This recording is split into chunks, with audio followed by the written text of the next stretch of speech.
Ito po ang update ng ating talong mga idol. Hindi mo man tayo umabot sa kamahalan, at least namumunga na po sila. Yan po.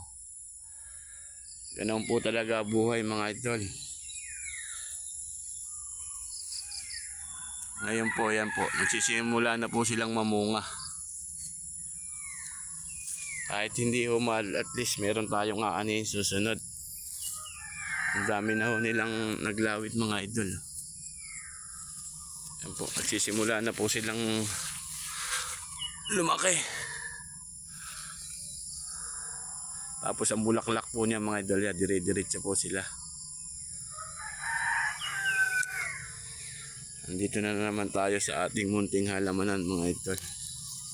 Tapos ito po yung banaba mga idol. Kung sino pong may gusto mga idol ng banaba at nangangailangan po sa inyo, andito po sa amin. Text lang po nyo ako, tuuwian ko kayo mga idol.